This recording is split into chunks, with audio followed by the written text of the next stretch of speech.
မင်းသူကစက်ယုံကြီးတစ်ခုရဲ့ကိုတော်မှာညဆိုင်ဆင်းရတဲ့အလုပ်သမားတစ်ယောက်ပါ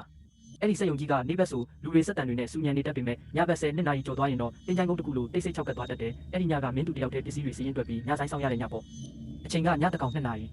စက်ယုံတစ်ခုလုံးမှာမီးချောင်းချို့ပဲလင်းနေပြီးလေးပေးစက်တန်တဝီဝီကလွှဲရင်ဘာတမ်းမှမရှိဘူးမင်းသူစပွဲမှာထိုင်ပြီးပစ္စည်းစီးရင်တွေကိုအာယုံစိုက်တွက်နေတော့တောက်စက်ယုံရဲ့အနောက်ဘက်တန့်စင်ကန်းဘက်ကနေရေစက်ကြတန်လိုတစ်ခုခုခောက်နေတန်လိုခတ်တိုးတိုးကြလိုက်ရတယ်မင်းသူစိတ်ထဲမှာရေပိုက်လိုင်းကနေရေယိုနေတာနေမှာပါဆိုပြီးဘီယူမဆိုင်ပဲဆက်လုပ်နေပြီလေဒါပေမဲ့9 မိနစ်လောက်ကြာတော့အဲ့ဒီအတန်ကပုံနီးလာတယ်စက်ယုံရဲ့ကုန်ပစ္စည်းတွေစီထားတဲ့စင်တွေကြားထဲကနေထွက်လာတာရှက်ခြေတော့ကိုအားမရှိတယ်လို့တရုတ်တိုက်ဆွဲပြီးရှောက်လာတဲ့ခြေတံမင်းသူအသက်ရှူအောက်ပြီးနားဆွင့်လိုက်တယ်ခြေတံကသူထိုင်နေတဲ့စပွဲခုံစီကိုတဖြည်းဖြည်းတိုးလာနေတာသိကြတယ်ခေါင်းမောကြည့်လိုက်တော့စင်တွေရဲ့အရေးကြားထဲမှာလူတယောက်ရက်နေတာကိုမရေမရမြင်လိုက်ရတယ်ဘယ်သူလဲအကိုကြီးတို့လားအလုံးမစင်းသေးဘူးလားလို့မင်းသူအတန်တုံနဲ့လှမ်းမေးလိုက်တယ်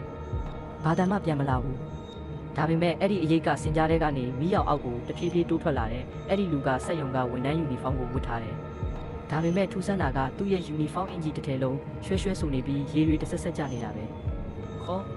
ခေါင်းကိုမိုက်ဆိုင်ချထားတော့မျက်နှာကိုတေချာမမြင်ရဘူးအကိုအင်ဂျီတွေဘာလို့ရေဆိုနေတာလဲအေးမိမယ်လေးလို့မင်းသူပြောရင်းနဲ့စပွဲကနေထွက်လိုက်တဲ့အချိန်အဲ့ဒီလူကခေါင်းကိုဖြည်းဖြည်းချင်းမော့ကြည့်လာတယ်မင်းသူတကူလုံးတွေးဆုပ်ဖြူကျော်သွားပြီးခြေဖျားလက်ဖျားတွေတစ်ဆက်ဆက်တုံလာတော့တယ်အဲ့ဒီလူရဲ့မျက်နှာမှာမျက်လုံးအိမ်တွေမရှိဘူးဟောင်းလောင်းပေါက်ကြီးဖြစ်နေပြီးအဲ့ဒီမျက်တွင်အမှောင်ကြီးတဲကနေသွေးညှိနှမ်းတွေနဲ့အတူရင်းညှိအောင်ရည်တွေစီးကျနေတယ်နှက်ခမ်းတွေကလည်းဖြူဖြော်ပြီးကွဲအပ်နေတာသူကမင်းသူကိုကြည့်ပြီးဖြည်းဖြည်းချင်းပြုံးပြတယ်ပြီးတော့သူ့ရဲ့ဖြူကျော်တွတ်လိမ့်နေတဲ့လက်ချောင်းကြီးတွေကိုဆန့်ထုတ်ပြီးမင်းသူစီကိုအနာတိုးလာရင်ခက်အပ်အတန်ကြီးနဲ့ပြောလိုက်တယ်ငါအင်ကြီးတွေအဝိရှော်ဆက်ထဲမှာကြံခဲ့တယ်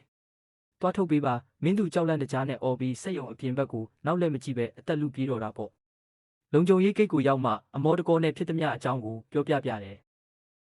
မနက်ခင်းလူကြီးတွေရောက်လာလို့စက်ယုံရဲ့တမိုင်းကိုပြန်စုံစမ်းကြည့်တော့မှလွန်ခဲ့တဲ့9 နှစ်ကအဲ့ဒီကိုတောင်မှညဆိုင်စင်းရင်အလုသမားတယောက်ရေအိုင်နဲ့တက်လိုက်ပြီးစုံပါသွားခဲ့ဘူးလေဆိုတာသိလိုက်ရပါတော့တယ်အဲ့ဒီနောက်ပိုင်းမင်းသူလည်းညဘက်ဆိုရင်အနောက်ဘက်ကိုဘယ်တော့မှမျက်နှာမမူရဲတော့ဘူးတဲ့ဗျာ